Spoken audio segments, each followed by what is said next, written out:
Speaker Nancy Pelosi, D-Calif, on Monday pushed back against Senate Republicans who have called for a pause before enacting any additional coronavirus relief legislation as her leadership team prepares to unveil its proposal.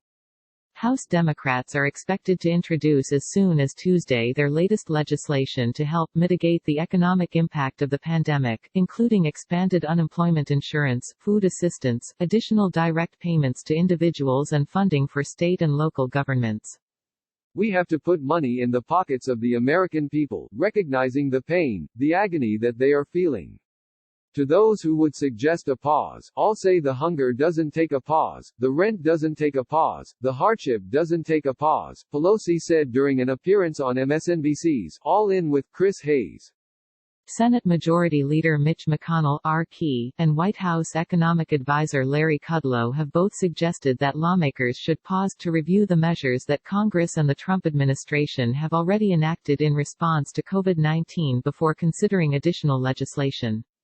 We're basically assessing what we've done already. I'm in constant communication with the White House, and if we decide to go forward, we'll go forward together, McConnell told reporters on Monday, after suggesting a pause last week. I don't think we have yet felt the urgency of acting immediately. That time could develop, but I don't think it has yet. Kudlow told ABC News This Week on Sunday that there are informal discussions between Congress and the White House ongoing.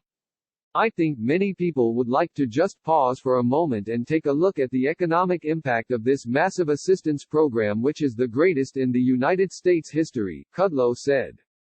House Democrats are nonetheless pressing ahead with legislation of their own to outline their priorities for any upcoming bipartisan negotiations and put pressure on Republicans who aren't rushing to propose new relief legislation at this point. I think when Americans see what we're doing, it will be big, because the problem is big and the needs are big of the American people, that it will be more attention paid to what the Republicans are saying or doing, Pelosi said. She confirmed the basic contours of the bill will include state and local government funding, more direct payments expanding upon the one-time checks enacted by the $2.2 trillion relief package in March, and funding for food stamps. Pelosi also said that there is an interest in hazard pay for frontline workers, but did not offer specifics. Many Democrats, including Senate Minority Leader Chuck Schumer, NY, have called for providing special pay increases for essential workers, such as medical professionals, first responders and grocery store clerks.